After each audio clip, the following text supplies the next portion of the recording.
pelo convite. É sempre um prazer muito grande para mim discorrer sobre esse tema, especialmente para ouvidos, né, tão atentos e desejosos de compartilhar comigo esse tema, que é um tema realmente difícil, né, delicado de ser tratado. Eu vou fazer uma breve explanação.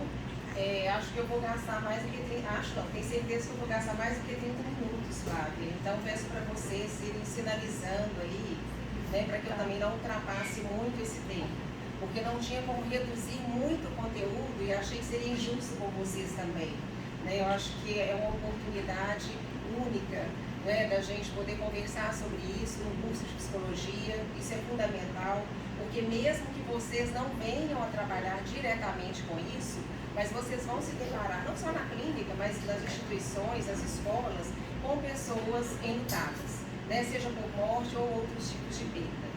Então, a minha primeira experiência, inclusive, meu primeiro contato com a tanatologia, que é a ciência, né, da morte, do processo do luto, foi num momento como esse que vocês estão vivendo aqui. Foi no meu curso de psicologia também, bem no início do curso, quando um grupo fez como vocês, né? Levou uma enfermeira, que é tanatóloga, e ela fez uma explanação assim tão interessante a ponto de eu me apaixonar e decidir que esse seria um dos caminhos da minha vida, né, a serem seguidos. E hoje é mesmo uma missão de vida, a minha realização é trabalhar com isso. Então, estou muito feliz de estar aqui. Viu? Aí eu vou fazer uma breve explanação e depois a gente abre para as perguntas, que eu acho que é o momento mais interessante, né, de participação de vocês. Eu vou começar por um poema do Carlos Drummond, que eu acredito que a maioria de vocês conheça, que eu fiz aqui. Oi? Foi lá. Alguém consegue ler ou tá difícil? Assim, eu gostaria que alguém lesse o poema. Tem jeito de alguém ler aqui? Vocês preferem que eu mesma leia? Memória. Pode começar? Pode. Quer o microfone? Nossa. Ai. Sério. Vou começar a participar agora. Boa noite, gente. Memória. Carlos Drummond de Andrade. Amar o perdido, deixar confundido este coração. Nada pode o ouvido. Isso mesmo, Nada pode o ouvido contra e sem sentido. Apelo do não. As coisas tangíveis tornam-se insensíveis à palma da mão. Mas as coisas findas, muito mais que lindas, essas ficarão.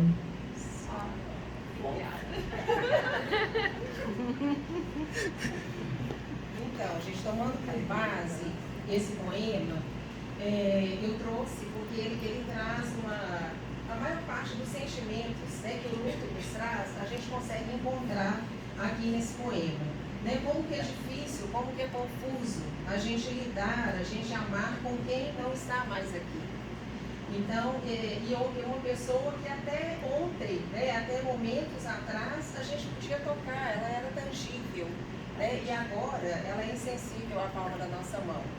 E aí ele ainda diz, nada pode o ouvido contra o sem sentido apelo do não. Ou seja, é inevitável tentar esquecer essa perda, impossível esquecer, mesmo que isso não faça, né, nenhum sentido. Mas ele conclui que as coisas findas, muito mais que lindas, essas ficarão. E é um paradoxo aí interessante, porque a tendência que nós temos é de achar que aquilo que acabou deixou de existir, né? Mas não, o que ele propõe é exatamente o contrário. Né? Aquilo que foi concluído, aquilo que foi vivido, é o que vai permanecer. E por que é isso que vai permanecer? Porque vai se transformar em memória. Né? E é com isso, é com essas memórias, é a partir daquilo que ficou dessa pessoa que faleceu, que eu vou reconstruir a minha vida. Né? O processo do luto, ou melhor, né? A conceituação, vamos começar pela conceituação do luto. Essa conceituação é da Maria Helena Pereira Franco. Não sei se vocês já ouviram falar, se ela não é a maior especialista, é uma das grandes especialistas em luto. Então, tudo que vocês puderem acessar, né, livros, artigos dessa autora, é importantíssimo. E ela diz isso, que o luto é um processo de construção de significado em decorrência do rompimento de um vínculo. A gente pode ir um pouco mais além, considerando que o luto ele não se dá apenas por morte, mas por outros tipos de perdas também. Então seria a reconstrução do mundo, né? Seria a reconstrução do mundo e uma tentativa de encontrar um significado numa vida que foi desafiada e foi transformada por perdas muito profundas. A gente vai falar agora aqui na frente sobre as fases do luto. Eu trouxe de um outro autor, mas antes da gente entrar nas fases, acho importante a gente saber quando que esse luto se inicia. Ele se inicia quando eu me permito sofrer, quando eu me autorizo sofrer. O luto é um processo que é para ser vivenciado e não evitado, como acontece na maioria das vezes. Então não existem atalhos para o luto. Não adianta eu tentar mascarar ou ignorar essa dor, porque ela vai se fazer ainda mais presente. Então nós temos aqui algumas fases, eu vi até que a Sara, né, vocês colocaram aí no folder. Inicialmente, essas fases foram descritas pela Elizabeth Kubler-Ross, mas muitos autores fizeram uma revisão, então por isso eu trouxe, né, outros autores para vocês conhecerem. O Bowlby, ele vai falar, eu até gosto um pouco mais dessas fases que ele descreve, eu acho elas assim mais adequadas para o processo do luto do que as da Elizabeth. Então ele fala, primeira fase seria a fase do choque ou recusa, onde está presente um sentimento de negação. Essa primeira fase, ela é aquela em que nós estamos totalmente anestesiados pela perda, mobilizados pela dor. É quando chega aquela notícia e a gente não acredita que aquilo possa ter acontecido. Então, por isso, esse sentimento de negação. A segunda fase, que seria de busca, existe um confronto entre a realidade da perda e a esperança do encontro. E os sentimentos que são muito comuns nessa fase é de raiva e culpa. Então, a pessoa busca o resgate desse vínculo. É muito comum nessa fase as pessoas falarem, às vezes estão no meio de, por exemplo, nós aqui, e olhar para uma pessoa e falar, eu tenho certeza que eu vi aquela pessoa, né? Ou então, está em casa e às 6 horas era o horário que aquela pessoa tomava banho e ela fala, eu posso ouvir o barulho do chuveiro, porque era o horário que essa pessoa, né, fazia tal atividade. E por que predomina muito a raiva e a culpa? É muito importante a gente falar desses sentimentos, porque muitas vezes as pessoas não expressam a raiva com medo de serem julgadas, né? Como que você vai sentir raiva de uma pessoa que você amava tanto, que você perdeu, queria tanto ela aqui com você? Como assim? Né? Mas esse sentimento, ele é permitido e ele é, inclusive, previsível no processo de luto. Eu me lembro, em um dos meus grupos, tinha um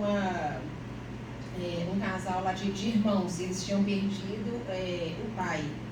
E quando eu falei disso, né, que era possível, que era permitido sentir raiva, para ela, gente, foi tão libertador, que né, no próximo encontro ela falou assim, nossa, a minha semana foi completamente diferente, porque eu não sabia que eu podia sentir isso, eu não sabia que eu podia manifestar. Né? E por que? Como que a gente vai ter raiva de uma pessoa, né, que faleceu? Né? Tem várias razões para isso. Vamos supor que a pessoa, o meu ente querido, seja o provedor de uma casa. Né? Um filho perdeu o pai, que era o único provedor. Então, em meio àquela dor do luto, é muito natural que ele se sinta extremamente desamparado. Porque além de ter que lidar com aquela perda, ele vai ter que lidar com questões práticas mesmo. Né, como que ele vai fazer, né, para arrumar um trabalho, né, para cuidar da própria sobrevivência, né, e fora as outras questões que precisam ser resolvidas após a morte, questões até burocráticas mesmo. Então, é natural que essa raiva, né, ela se manifeste da gente realmente. As pessoas às vezes falam, nossa, mas como que você foi me deixar numa hora como essa? Às vezes aquela pessoa que te deixou era a pessoa com quem você mais contava na sua vida.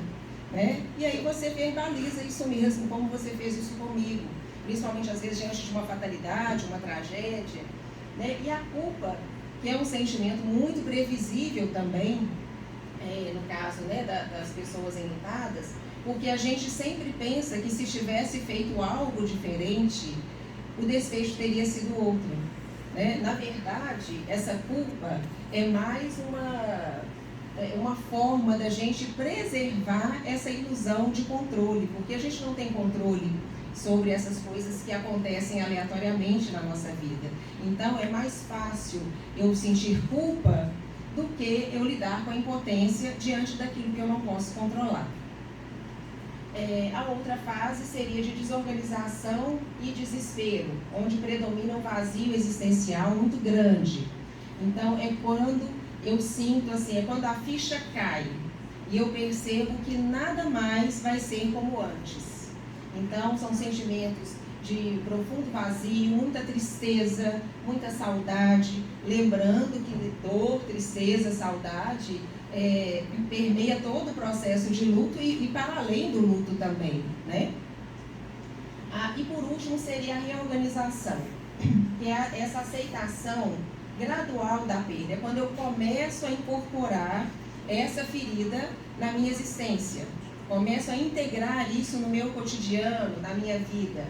E aí surge, a partir disso, uma necessidade de adotar novos papéis, porque aquela pessoa, ela desempenhava uma função na minha vida, ela tinha um papel naquela família, e agora que ela não está lá, talvez eu precise mesmo assumir essa função, assumir esse papel. Quando eu começo também a elaborar novos vínculos, me abrir para outras possibilidades na vida, enfim. Eu coloquei separado ali constante oscilação entre perda e restauração, porque isso é o que há de mais atual no processo de luto. Atualmente, o processo de luto é caracterizado por uma constante oscilação entre perda e restauração. O que significa isso? Em alguns momentos, eu estou totalmente orientada para a perda, para aquela pessoa que eu perdi. Minha energia, minha atenção está totalmente orientada para isso. E no momento seguinte, isso pode acontecer no mesmo dia, né? Eu estou orientada para a reorganização da minha vida. O que eu preciso fazer? As questões práticas, burocráticas que se seguem após a morte. Eu preciso fazer um inventário, eu preciso ir lá no banco encerrar a conta, né? Eu preciso decidir se vai vender a casa, eu tenho que reunir com a família, questões desse tipo. Porque o luto, ele é uma montanha-russa emocional. Então, no mesmo dia, o nosso humor varia muito. Eu posso acordar leve, me sentindo até um pouco mais tranquila, e 2 horas depois eu posso estar em profundo desânimo, no estado depressivo.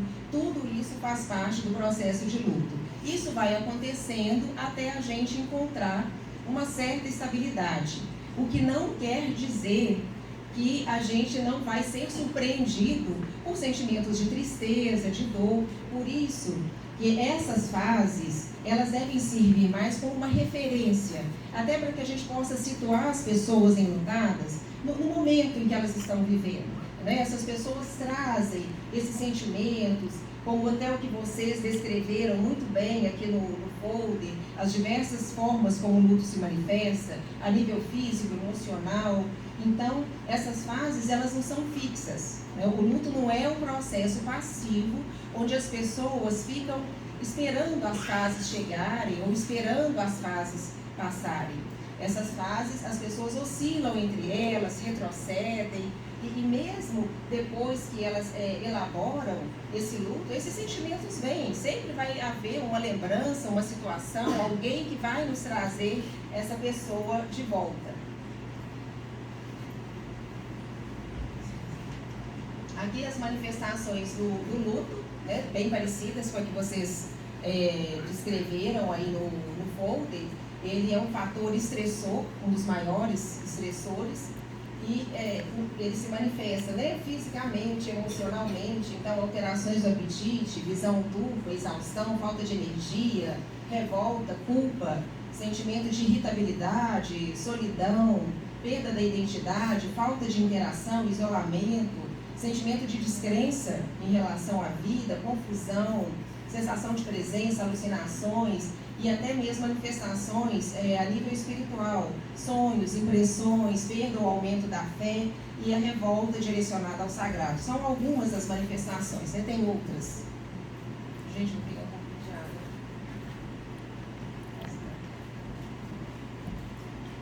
Gente, vocês estão ouvindo bem? Sim. Quem está aí atrás, tá bom? É porque eu acho difícil falar no microfone, mas tá, tá bom?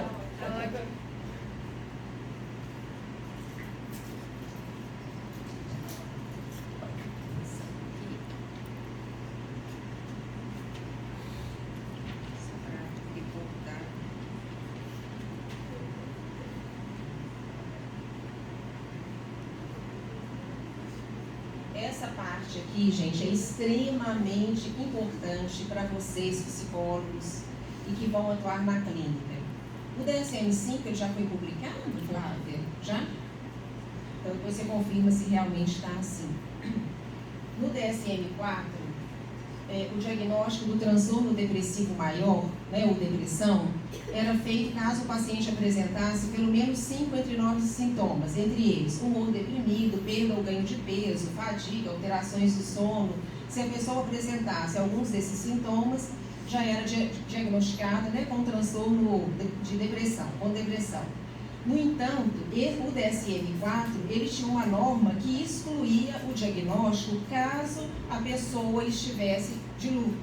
Então, se a pessoa estivesse enlutada e apresentasse esses sintomas, ela não seria diagnosticada com depressão. Ok? A mudança no DSM-5 foi feita uma exceção. Essa exceção feita ao luto, ela foi retirada. Não sei se vocês confirmam isso, se vocês sabem dessa mudança. Ou seja, isso aqui é muito grave. Por quê?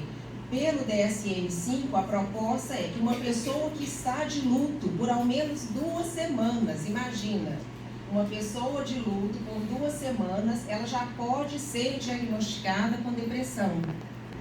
Então, no lugar da regra, haverá 2 notas pedindo cautela aos médicos na hora de fazer o diagnóstico em casos como esse.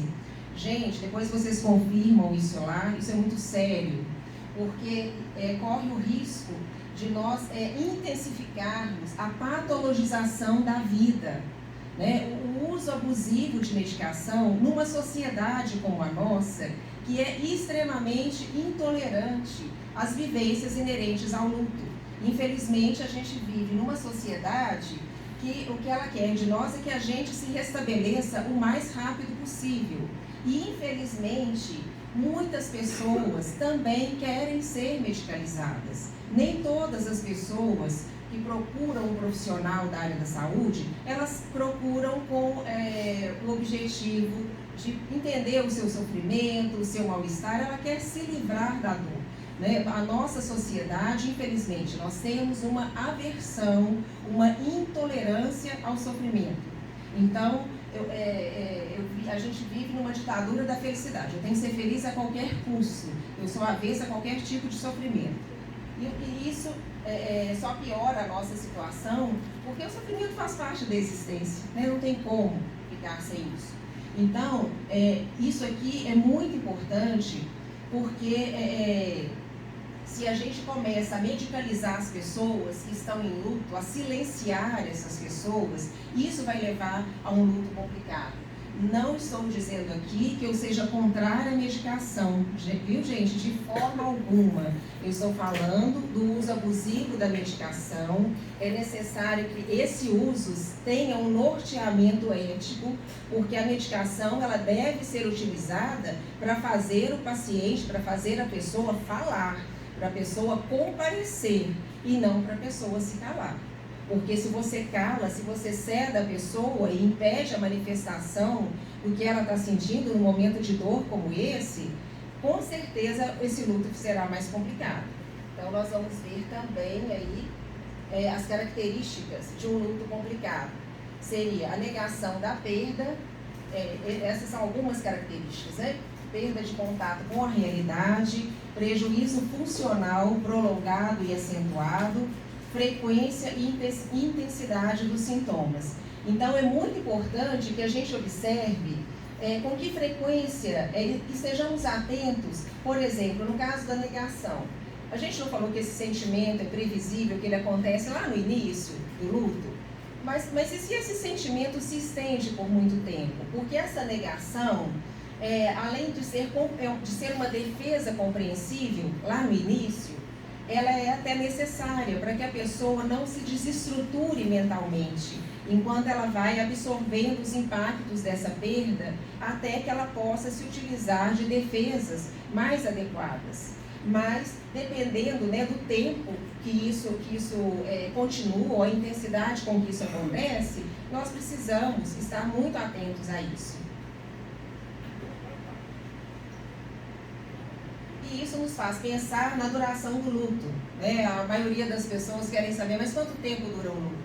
Pode até ser que vocês encontrem em alguns livros, alguma bibliografia, eu acho que hoje isso é bem menos, um período aí de 2 anos, mas, né, não acreditem nisso, viu? Não existe um tempo específico de vivência do luto.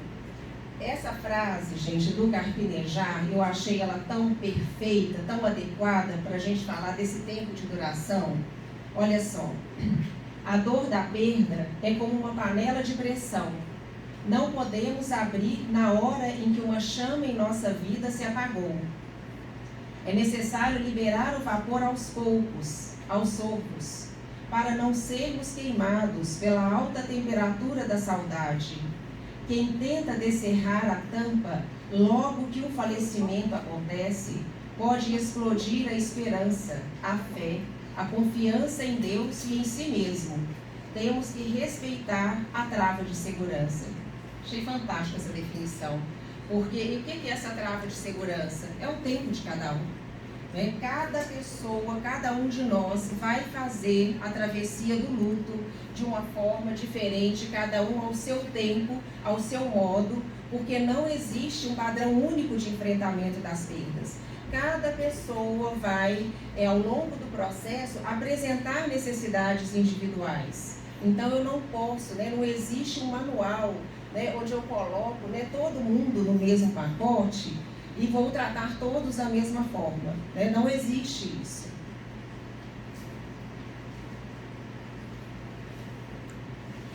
E antes disso, eu tenho mais uma colocação aqui para fazer. Deixa eu ver se... Não, é isso mesmo. Né? Existem alguns fatores que vão influenciar na elaboração desse luto. Esses fatores, eles vão poder talvez prolongar esse tempo de luto, prejudicar um pouco, né? Assim, pode ser que as pessoas se sintam um pouco mais tristes, porque o luto pode ser que ele demore um pouco mais em função desses fatores, que são eles: vivência anterior das perdas e recursos psíquicos para sua elaboração. Ou seja, diante de outras perdas, como que essa pessoa costuma reagir? Né? É uma pessoa resistente a frustrações, como que ela lida com isso, como que ela elabora, quais são os recursos internos, os recursos psíquicos que cada um de nós tem para poder elaborar as nossas perdas. Rede de suporte social disponível. Eu considero que esse fator é o que mais influencia no luto. E a gente viu isso muito forte na pandemia. Né? Porque foi imposto um isolamento social, um distanciamento, e a gente viu o quanto que isso fez diferença, o quanto que fez falta, o quanto esse luto foi prejudicado em função do distanciamento, dessa imposição, né? Foi obrigatório mesmo, não tinha outro recurso. Características pessoais do enlutado. O seu grau de vulnerabilidade, se a pessoa cultiva algum tipo de espiritualidade, se é uma pessoa, né, o tipo de personalidade dessa pessoa, é uma pessoa mais otimista, mais resiliente, isso também vai influenciar. O tipo e a qualidade do vínculo. Quanto maior o amor que se tem por alguém, pior vai ser esse luto, mais doloroso vai ser esse luto. Isso aí é inevitável. Quanto mais eu amo alguém, mais eu vou sofrer pela perda dessa pessoa. Né? As circunstâncias da perda. Isso aí também eu acho tão importante quanto a qualidade do vínculo. Muitas pessoas, às vezes, sofrem ainda mais, e isso também está muito relacionado com a culpa que as pessoas sentem após, no processo de enlutamento. Vocês já devem ter ouvido histórias, de pessoas que perderam um ente querido no momento de afastamento, de conflito familiar, às vezes, questões mal resolvidas entre aquelas pessoas. Eu tenho uma colega de trabalho que ela perdeu recentemente o marido dela num acidente de trânsito, foi uma fatalidade. Ela recebeu um telefonema falando que ele havia morrido e eles estavam num processo de separação muito doloroso, com brigas entre famílias por causa de herança, enfim. E as poucas vezes em que nós comentamos sobre isso no WhatsApp, conversamos, ela sempre colocou isso. Nossa, a gente estava num momento tão ruim, tão difícil. Então, gente, é muito importante que a gente cuide disso agora. Vamos sair daqui hoje, dessa palestra, já quitando as nossas dívidas emocionais com as pessoas, com amigos, com família. Não vamos deixar isso para depois, Questões mal resolvidas, situações inacabadas, elas têm um peso muito grande quando você perde alguém. Uma das coisas, um dos maiores ensinamentos que esse trabalho me trouxe foi exatamente esse: deixar o meu coração em todos os lugares por onde eu passar, deixar o mundo, qualquer lugar, qualquer pessoa melhor do que eu encontrei, para que ao final do dia eu possa olhar para o meu dia, fazer uma retrospectiva e falar: nossa, ganhei o meu dia. Estou com a minha consciência tranquila, procurei fazer o meu melhor. Tem situações, principalmente familiares, que são muito difíceis mesmo. Não estou dizendo aqui que a gente tem que transformar uma relação tão conflituosa e difícil em algo tão maravilhoso. Às vezes isso é muito complicado, mas eu posso, com sabedoria, com serenidade, eu posso transformar essa relação em algo que seja mais suave. Se eu chegar na casa da minha mãe hoje perceber que ela está nervosa ou que tem algo que eu não concorde com ela, eu vou tentar resolver isso de uma outra forma. Eu posso discutir, a gente pode tentar chegar num acordo, mas eu vou procurar deixá-la da melhor maneira possível. Estou dando exemplo de mãe, que quase todo mundo tem problema com mãe, gente? Então, mas pode ser um amigo, um chefe, um colega de trabalho, e é importante a gente ter consciência disso, ter consciência da nossa finitude, porque aquele momento ali pode ser realmente o último encontro. Então, para que a gente não carregue mais essa culpa, naquele momento, poxa, eu não queria ter discutido com aquela pessoa, eu não queria estar distante, eu gostaria de ter perdoado ou pedido perdão àquela pessoa por alguma situação. Então vamos resolver essas pendências agora, enquanto é tempo. O tipo de morte, e aí nós até já falamos aqui do Covid, morte de filhos, morte por suicídio, assassinato, mortes coletivas, trágicas, como o Covid, por exemplo. Gente, fiz alguma coisa errada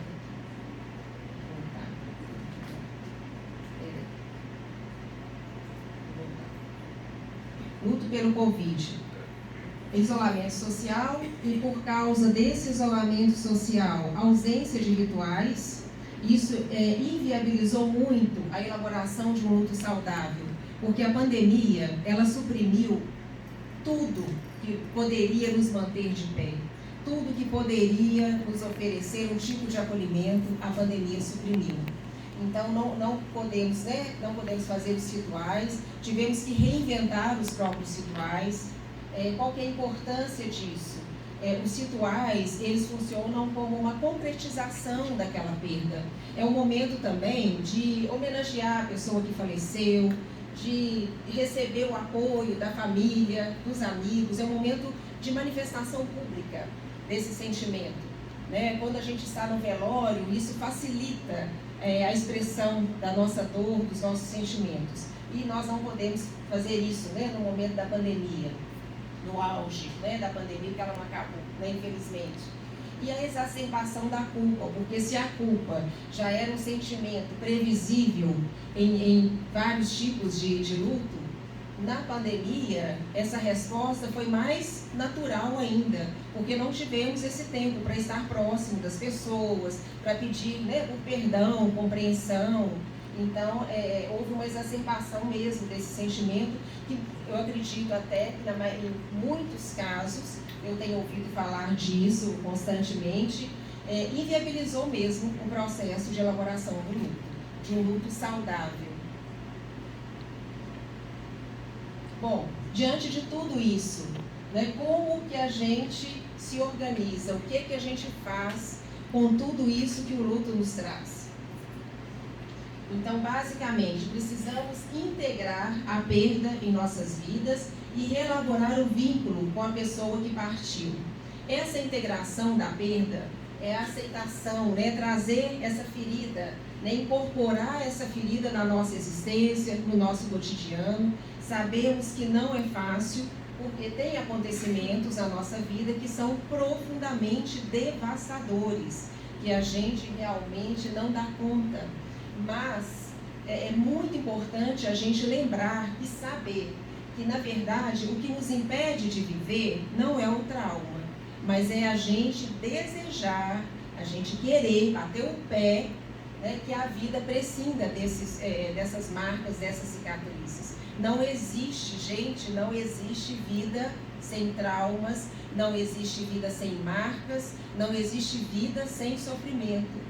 Então, nós vamos começar a integrar essa perda a partir desse conhecimento, dessa consciência. Então, precisamos enfrentar a dor da forma como ela se apresenta, acolher essa dor, escutar o que ela tem a nos dizer. Porque, às vezes, a energia que a gente gasta tentando ignorar ou mascarar essa dor, ela pode e deve ser usada para o enfrentamento dessa perda.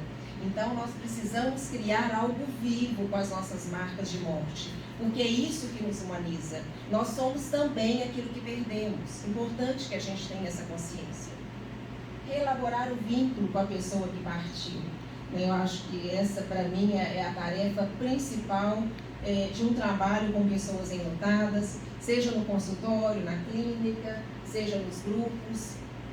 Tem um psicólogo, o Robert Niemeyer, eu conheci agora numa palestra online no Festival Infinito. Você chegou a falar para o pessoal, Sara, daquele festival? Esse festival é muito bacana, no final a gente volta a falar dele. E em uma das palestras sobre luto, eu achei muito bonito isso que ele trouxe. Ele disse que a presença deles, né, das pessoas, dos entes queridos, a presença deles no mundo não se foi, apenas se espalhou por muitas vidas. Importante, gente, na reelaboração desse vínculo, a gente precisa reposicionar essa pessoa. Essa pessoa que partiu, ela não é para ser esquecida. Essa relação não pode ser ignorada. Eu não posso silenciar jamais a história dessa pessoa, porque se eu faço isso, eu estou remetendo essa pessoa a uma segunda morte. Os astecas, eles dizem que a gente morre 3 vezes. Quando a gente descobre que é mortal, quando a gente morre e quando ninguém mais pronuncia o seu nome. Então, precisamos falar dessas pessoas. Nas histórias que contamos, é importante que a vida dessas pessoas esteja presente, porque é assim que nós vamos trazê-las de volta. Nós podemos, agora que essas pessoas não estão mais fisicamente entre nós, que elas moram, estão incorporadas em nós, a nossa memória e no nosso coração, nós podemos levá-las a todos os lugares que a gente quiser. E nós podemos trazê-las de volta sempre que nós desejarmos, por meio das lembranças, de uma comida que aquela pessoa gostava de fazer. Eu posso honrar essa pessoa fazendo aquilo que ela gostava, dando continuidade a um trabalho que ela fazia. Então, essa reelaboração do vínculo, ela é fundamental, porque essa relação ela é uma relíquia e, como tal, ela deve ser preservada. E o Robert Niemeyer fala uma coisa muito bacana também, que a gente pensa muito no processo do luto como um fechamento. E ele fala, não, o luto não é um processo de fechamento, luto é um processo de reabertura, é um processo de expansão, de reabertura ao relacionamento que se segue depois da morte. Então, luto não é sobre deixar ir, mas encontrar uma nova maneira de manter esse vínculo e não de renunciar a ele. Isso é muito bonito, isso é muito importante. E eu recebi, gente, isso foi agora, esses dias, esse post, a pessoa que me passou falou também que não sabe, né, de quem é a autoria, mas eu acho que ilustra muito bem o que o Robert Niemeyer falou. Crescendo no luto. Dizem que o luto vai diminuindo com o tempo. Na realidade, ele continua do mesmo tamanho, mas lentamente a vida começa a crescer em torno dele. Por isso que ele fala, né, de um processo, né, de reabertura, de expansão. Então, achei isso aqui, inclusive, assim, bastante didático, até mesmo para a gente passar, né, para os pacientes, para os amigos. Bom, qual que é a atuação do psicólogo? O que nós precisamos fazer diante de uma pessoa enlutada? Oferecer acolhimento e uma escuta ativa e empática. Oi? Ok.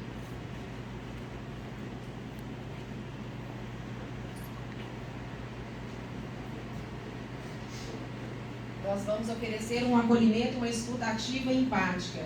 Lembrando que empatia não é se colocar no lugar do outro. Empatia é exatamente o contrário. Eu vou me despir das minhas crenças, das minhas críticas, dos meus julgamentos, para habitar o mundo do outro e escutá-lo e enxergá-lo conforme a perspectiva dele, não daquilo que eu acho que ele deveria fazer ou como ele deveria se portar. Legitimar a dor daquele que sofre e oferecer a reciprocidade no cuidado. Gente, nada mais importante, isso não é só os psicólogos que podem fazer, qualquer um de nós, do que validar a dor daquele que sofre.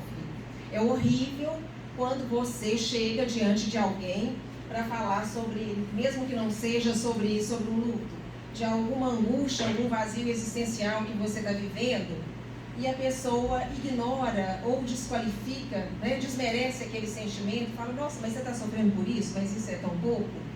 Então, e oferecer reciprocidade no cuidado, ou seja, tocar, se deixar tocar também, porque muitas vezes a gente, com medo de ser atingido pela dor do outro, a gente deixa de cuidar. Então não podemos ter esse receio, vamos tocar e deixarmos ser tocados. Fornecer informações sobre o processo do luto, né, que na cognitiva a gente chama de psicoeducação, facilitar o contato com a experiência da perda, resgatar as narrativas que foram interrompidas com essa morte, identificar as necessidades individuais que nós falamos, auxiliar no processo de ressignificação da perda e elaboração do vínculo. E isso que eu coloquei aqui em caixa alta também foi falado pela Maria Helena Pereira Franco, que é o autocuidado.